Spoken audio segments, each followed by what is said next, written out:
तो पिछले एपिसोड में हमने देखा कि जियाफन डाउजी फैमिली में आ चुका था, जहां आने के बाद वो पहली दफा थोड़ा सा सुकून महसूस करता है क्योंकि वहां के लोगों ने आखिरकार उसे अपना मान ही लिया था। जिसके बाद ये लोग मिलकर डाइनिंग टेबल पर डिनर करने के लिए एक साथ बैठ जाते हैं। अब आगे तो नेक्स्ट एपिसोड उसी डाइनिंग टेबल से शुरू होता है, जहां डाउजी क्लैन का लीडर सोंग डुआन से कहता है कि अब इस बच्चे की कल्टीवेशन की जिम्मेदारी तुम्हारे हवाले है। मैं चाहता हूं कि इसको सारी कल्टीवेशन ट्रेनिंग तुम करवाओ और उम्मीद करता हूं कि तुम मुझे निराश नहीं करोगे। जिसके बाद वो अपनी वाइफ को लेकर वहां से चले जाते हैं। यहाँ उन लोगों के जाने के बाद हम देखते हैं कि मिस जीनो फौरन से अपनी जगह पर खड़ी हो गई थी। जिसके बाद वो वहां पर मौजूद सारी मेंबर से कहती है कि मेरी बात कान खोल के सुन लो।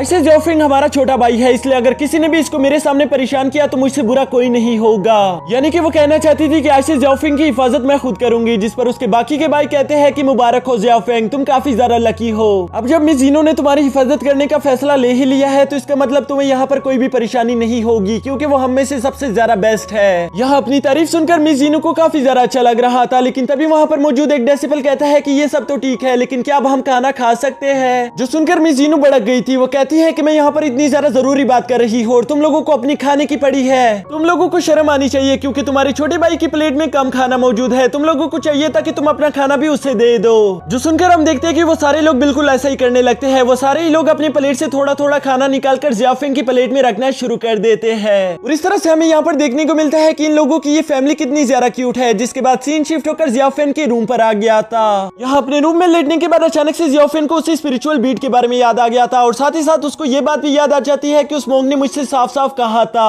कि जब भी तुम्हें लगे कि तुम अकेले हो और तुम्हें कोई नहीं देख रहा तो दिन में एक दफा अपनी धर्मा पावर्स की प्रैक्टिस जरूर करना।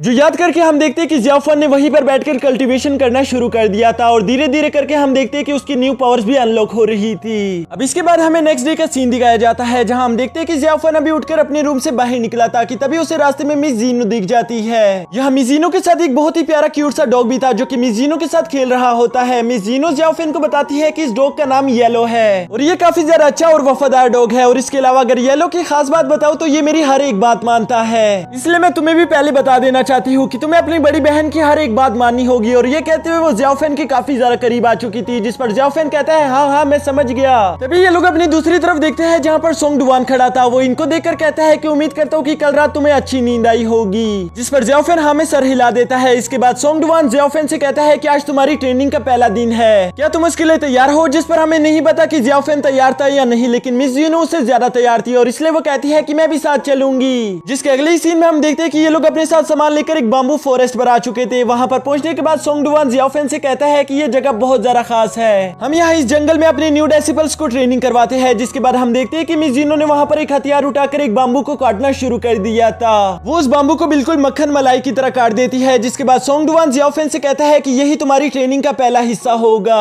तुम्हें यहाँ पर सबसे पहले अपनी बॉडी को मजबूत करने के लिए बाम्बू काटने की ट्रेनिंग करनी होगी। जिसके बाद वो जियाफेन को भी एक हथियार पकड़ा देते हैं, और साथ ही साथ हम देखते हैं कि सोंग डुआन ने वहां पर मौजूद सबसे ज्यादा बारीक बाम्बू की तरफ इशारा कर दिया था कि सबसे पहले तुम इसको काट कर देखो। जियाफेन यहाँ पर अपनी फुल ताकत का इस्तेमाल करते हुए उस बाम्बू को बहुत ही जोरों के साथ हिट करता है, लेकिन साथ ही साथ हम देखते हैं कि वो बाम्बू बैंड होकर सीधा उसी के मुंह पर लग गया था। जिस पर सोंग डुआन जियाफेन के सर पर हाथ फेरते हुए उससे बोलता है कि ये कोई आम बाम्बू नहीं है, बल्कि ये स्पेशल टाइप ऑफ बाम्बूज है। इसे काटना इतना आसान नहीं, इसे काटने के लिए तुम्हें सख्त से सख्त ट्रेनिंग करनी होगी और इसी वजह से तुम्हारी बॉडी भी काफी ज्यादा मजबूत हो जाएगी। इसके बाद वो जियाफेन को वहां पर ट्रेनिंग करने के लिए छोड़कर खुद वहां से चला जाता है, और साथ ही साथ हमें दिखाया जाता है कि जियाफेन यहाँ पर कितनी ज्यादा मेहनत कर रहा था। वो हर दिन हर सुबह मिस जीनो के साथ आकर यहाँ पर बाम्बू काटने की ट्रेनिंग करता था। साथ ही साथ वो मिस्टर सोंग डुआन के साथ अपनी कल्टीवेशन प्रैक्टिस भी करता जा रहा होता है। इस कल्टीवेशन प्रैक्टिस के शुरू में हम देखते हैं कि उसकी स्पिरिचुअल एनर्जी काफी ज्यादा कम थी, लेकिन धीरे धीरे करके उसकी स्पिरिचुअल एनर्जी बढ़ना शुरू हो जाती है, और आखिरकार हमें दिखाया जाता है कि उसके दिन रात मेहनत की वजह से उसकी स्पिरिचुअल एनर्जी काफी ज्यादा बढ़ गई है, जिसकी वजह से वो अपनी कल्टीवेशन लेवल्स को भी ब्रेक थ्रू कर रहा था। और ऐसे ही करता करता अब हमें काफी सालों बाद का सीन दिखाया जाता है, जहां वो पहले से अब काफी ज्यादा बड़ा और हैंडसम हो चुका था। यहाँ साथ ही साथ हमें ये बात भी जानने को मिलती है कि उसकी कल्टीवेशन में पहले से काफी ज्यादा सुधार आ चुका है, यानी कि वो पहले से काफी ज्यादा स्ट्रॉन्ग हो गया है। इसके अलावा हम यहाँ पर देख पाते हैं कि उसके लिए अब उस बाम्बूस को काटना तो बिल्कुल मक्खन मलाई की तरह था, बिल्कुल वैसे ही जैसे मिस जीनो काट दिया करती थी। अब यहाँ पर मिस जीनो की बात हो ही रही है तो हम उसके बड़े वर्जन को भी देख पाते हैं, जो कि अब पहले से काफी ज्यादा खूबसूरत हो चुकी थी और वो पहले की तरह अब भी जियाफेन की मदद कर रही होती है। इसके बाद हम देखते हैं कि सीन शिफ्ट होकर ड्रैगन साइड पर आ गया था, जहां हम देखते हैं कि एक नौजवान लड़का बड़ी तेजी के साथ अपने स्वॉर्ड को घुमाते हुए अपने सामने एक बहुत बड़े चट्टान को बीच में से काट देता है। दोस्तों मैं आप लोगों को 2 सेकंड देता हूँ, आप लोग ही गैस करके नीचे कमेंट में बताओ कि ये लड़का कौन होगा।